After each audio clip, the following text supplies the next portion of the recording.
ಇವತ್ತಿನ ವಿಡಿಯೋದಲ್ಲಿ ಜುಲೈ 13ರಿಂದ 18ನೇ ತಾರೀಕಿನವರೆಗಿನ ಪ್ರಚಲಿತ ವಿದ್ಯಮಾನಗಳನ್ನು MCQ ರೂಪದಲ್ಲಿ ನೋಡ್ತಾ ಹೋಗೋಣ. ಹಾಗಿದ್ರೆ ಇವತ್ತಿನ ವಿಡಿಯೋದಲ್ಲಿರುವ ಮೊದಲನೇ ಪ್ರಶ್ನೆಯನ್ನು ಗಮನಿಸಿ.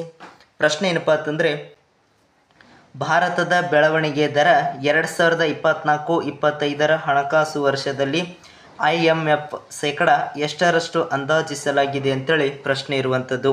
ಭಾರತದ ಬೆಳವಣಿಗೆ ದರ 2024-25 ಹಣಕಾಸು ವರ್ಷದಲ್ಲಿ ಶೇಕಡ ಎಷ್ಟರಷ್ಟು ಏನಪ್ಪ ಅಂತಂದ್ರೆ ಅಂದಾಜಿಸಲಾಗಿದೆ ಅಂಥೇಳಿ ಪ್ರಶ್ನೆ ಇರುವಂಥದ್ದು. ಫಸ್ಟ್ ಆಪ್ಷನ್ ಶೇಕಡ 8ರಷ್ಟು ಅಂತೇಳಿದೆ. ಆಪ್ಷನ್ ಬಿ ಶೇಕಡ 3ರಷ್ಟು ಅಂತೇಳಿದೆ. ಆಪ್ಷನ್ ಸಿ ಶೇಕಡ 7ರಷ್ಟು ಅಂತೇಳಿದೆ. ಆಪ್ಷನ್ ಡಿ ಶೇಕಡ 9ರಷ್ಟು ಅಂತೇಳಿದೆ. ಸರಿಯಾಗಿರ್ತಕ್ಕಂಥದ್ದು ಆಪ್ಷನ್ ಸಿ ಸರಿಯಾಗಿರುವಂಥ ಉತ್ತರ ಆಗಿರುವಂಥದ್ದು.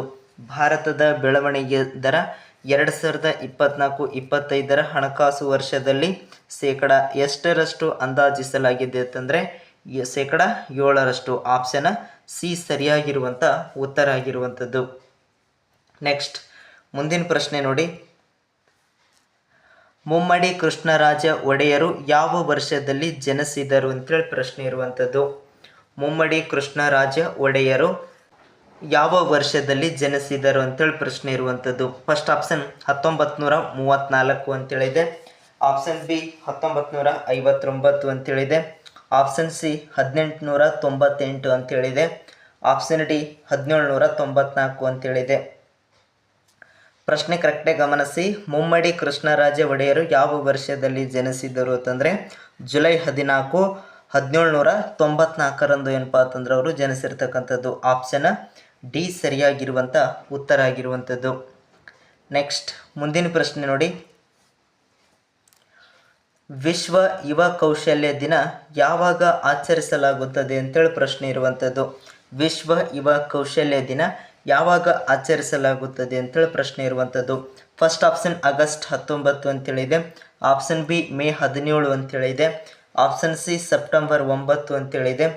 ಆಪ್ಷನ್ ಡಿ ಜುಲೈ 15 ಅಂತೇಳಿದೆ. ನಿಮಗೆಲ್ಲ ಗೊತ್ತಿರೋ ಹಾಗೆ ಸರಿಯಾಗಿರ್ತಕ್ಕಂಥದ್ದು ಜುಲೈ 15. ಆಪ್ಷನ್ ಡಿ ಸರಿಯಾಗಿರುವಂಥ ಉತ್ತರ ಆಗಿರುವಂಥದ್ದು. ವಿಶ್ವ ಯುವ ಕೌಶಲ್ಯ ದಿನ ಯಾವಾಗ ಆಚರಿಸಲಾಗುತ್ತದೆ ಅಂತಂದರೆ ಜುಲೈ 15.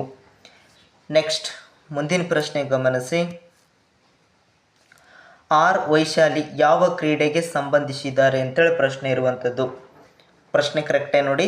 ಆರ್ ವೈಶಾಲಿ ಯಾವ ಕ್ರೀಡೆಗೆ ಸಂಬಂಧಿಸಿದ್ದಾರೆ ಅಂತೇಳಿ ಪ್ರಶ್ನೆ ಇರುವಂಥದ್ದು.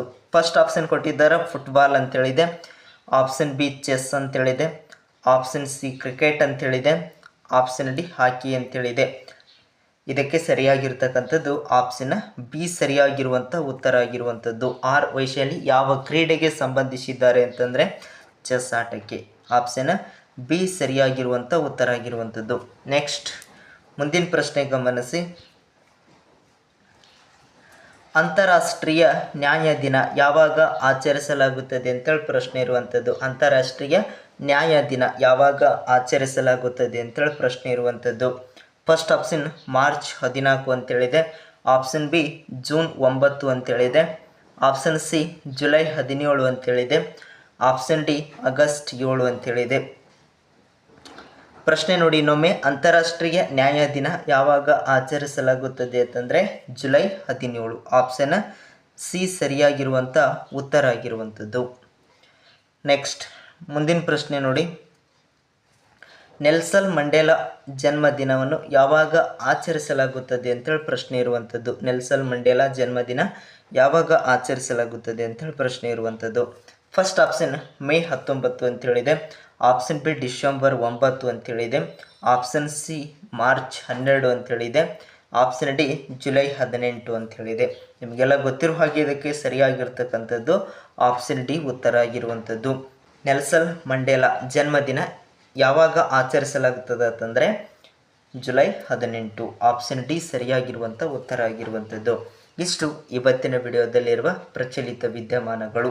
ಪ್ರತಿದಿನ ಇದೇ ಥರ ಪ್ರಚಲಿತ ವಿದ್ಯಮಾನಗಳನ್ನು ತಿಳ್ಕೊಳ್ಬೇಕಾಗಿತ್ತಂದರೆ ಇನ್ನು ಯಾರಾದರೂ ನಮ್ಮ ಚಾನಲ್ನ ಹೊಸದಾಗಿ ನೋಡ್ತಾ ಇರೋರಲ್ಲ ತಪ್ಪದೇ ಸಬ್ಸ್ಕ್ರೈಬ್ ಆಗಿ ಅಂತ ಹೇಳ್ತಾ, ಪ್ರಚಲಿತ ಘಟನೆಗಳಿಗೆ ಸಂಬಂಧಿಸಿದ PDF ಅನ್ನು ಬೇಕಾಗಿತ್ತಂದರೆ ಡಿಸ್ಕ್ರಿಪ್ಷನಲ್ಲಿ ನಮ್ಮ ಟೆಲಿಗ್ರಾಮ್ ಗ್ರೂಪ್ ಲಿಂಕ್ಸ್ ಕೊಟ್ಟಿದ್ದೀವಿ.